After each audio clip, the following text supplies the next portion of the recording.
Ladies and gentlemen, welcome back to Tiny Blue Games. My name is, of course, Seesaw or Chris, and today we're finally playing World of Warcraft Classic, which is just super exciting. We're going to get right into the characters I've created, and then we'll get sort of into the whole breadth of the video quite soon. But as you can see on the screen here, I did end up getting Seesaw, which was my initial name of choice. I'm deciding to make a mage as my primary solo character. I just think they play very well with sort of the casual aspect of this series of videos. And I've never really played a mage in WoW before, and I was like, this will just give me a really good experience, a fresh start, right? Because I'll probably still do the occasional raid on retail, so I didn't want to get too messed up with which version of a class I'm playing. Not that I really think that would be something that would trip me up, but it was in my mind. So I went with mage. A lot of people in the comments were suggesting that as well, so I'm just very happy with that decision.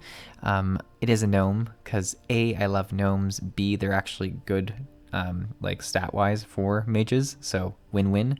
And then my secondary character for solo play is going to be a rogue. I made a female human.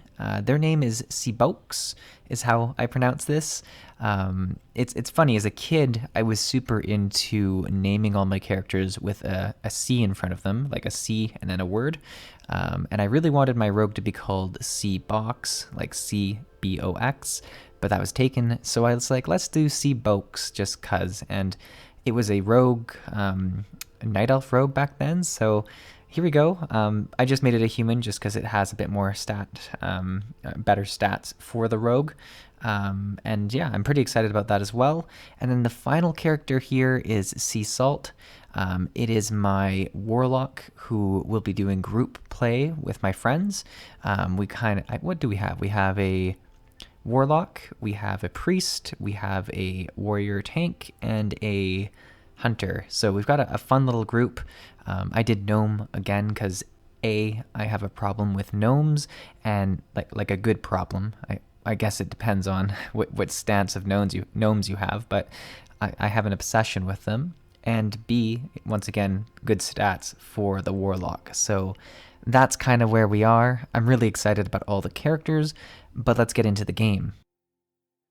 Often brilliant gnomes are held as one of the most peculiar races of the world. With their obsession for developing radical new technologies and constructing marvels of mind-bending engineering, it's a wonder that any gnomes have survived to proliferate. Over the years, the gnomes have contributed ingenious weapons to aid the Grand Alliance in its fierce battles against the Horde. Thriving within the wondrous techno-city of Gnomragon, the gnomes shared the resources of the forested Dunmora peaks with their dwarven cousins. Yet recently, a barbaric menace rose up from the bowels of the earth and invaded Gnomragon.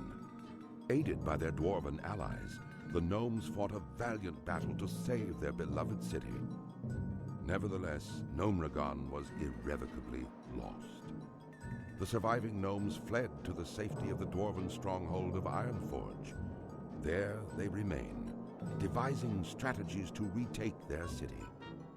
As a gnome of proud standing, it falls to you to answer the challenge and lead your curious people to a brighter future. All right, so there we go. We had everything sort of set the tone of our adventure.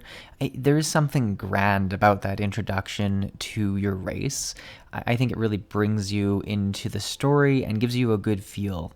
Specifically now in Classic, where it does matter. You're going to spend some time around here. You're going to actually do some of the local quests and stuff like that. Whereas Classic, it's okay, or not Classic, sorry, retail, you're just, you're power leveling.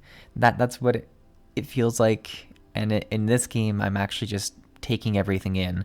And that's as much of a personal choice about how you're going to play. And I guess this is where we should talk about it now. For those of you who are new to the channel, I focus very much on casual gameplay. Currently, I have a series in Final Fantasy XIV where I go really slowly through the game and just kind of appreciate everything I stumble across. I'm going to do the same thing with Classic WoW as well.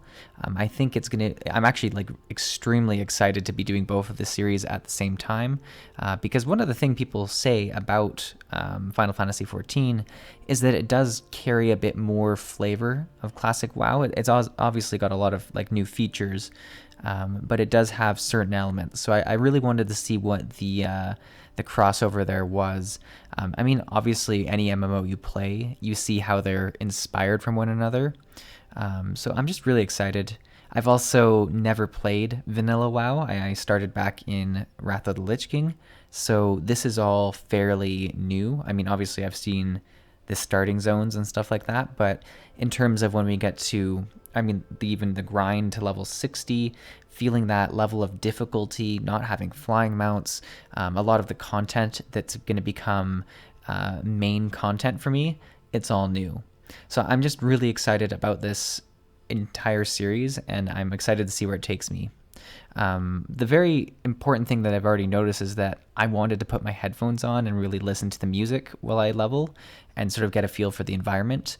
I've also been doing that a lot in Final Fantasy XIV, and it's something I never really do in retail WoW. And it's not like the atmosphere in retail WoW, like the actual environments and stuff are done really well. I treat retail WoW like such a, rush to the next objective, right? I never feel like I'm trying to stay anywhere and appreciate it. I'm like, I need to get this world quest done, and I need to get to the next place, and I need to get this done. There's a bit more time to breathe and really enjoy what you're seeing. Now, in terms of what you are seeing, this is the launch day. This is on Monday. I think I got on at about 4:30, so it'd be 30 minutes past launch for me. And the servers are busy. I had to wait about 10 minutes in queue for myself, but as you can see, there is a ton of people, and there's definitely a bit of like server lag where your skills are taking a little bit of time to shoot, and there's a bit of yo-yoing going on, which I think, if anything, the ability to get onto the servers and play within 15 minutes was huge for me. I was expecting there to be a fair bit more of an issue, but you can see how many people there are around here. It's just crazy, and it's quite impactful at this point, because in retail, multiple people could tag the creatures. Here, as the first person to hit it that actually gets credit.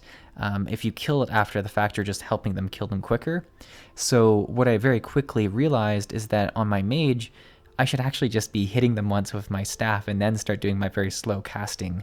Because oftentimes I would kind of get all the way to the end of my cast, and someone would have gone and tapped the monster, and then I would just help finish it off and get no quest items or anything. So pretty interesting, just the little changes like that.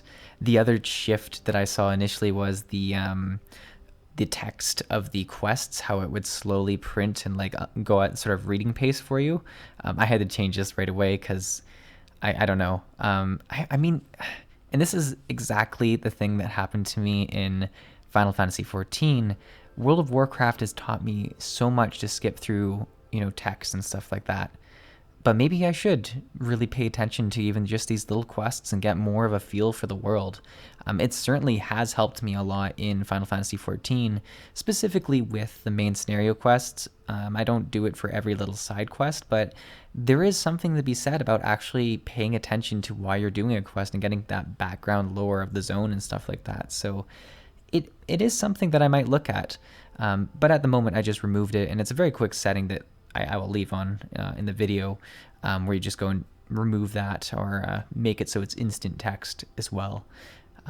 But yeah, it's just such an interesting community of people, seeing all these people just running around, people buffing each other. There's like, the chat is so friendly. I mean, everyone's obviously pumped up about launch, and I don't think it'll always be this busy. Certainly not in the main starting zone. It'll be interesting to see as we go through this series how many people stick with Classic. I feel for myself, I'll for sure very much try and push on this one mage character that I'm playing solo to get to level 60. It could take quite a while.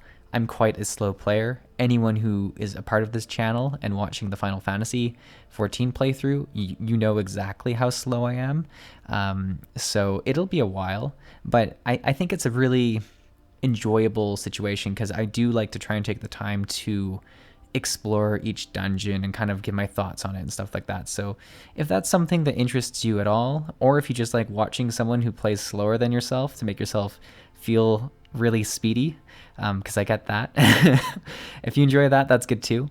But yeah, I'm really just excited to get more into the game. This video itself is just mostly about creation and the first few steps into the game. Some of the initial things I have planned out, and I don't have a ton planned out, but I do want to get, I believe skinning is a really good profession to have. I want to get that, as well as I think herbalism.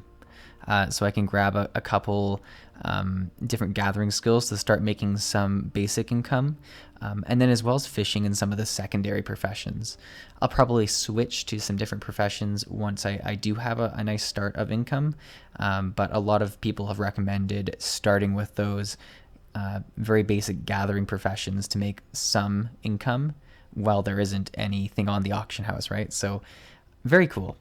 But yeah, guys, hopefully you enjoyed this video. Hopefully you're excited for Classic as well. I know that there are people from the Final Fantasy side of things that just watch these videos to support me. I do appreciate that. I'd love to hear your thoughts in the comments below.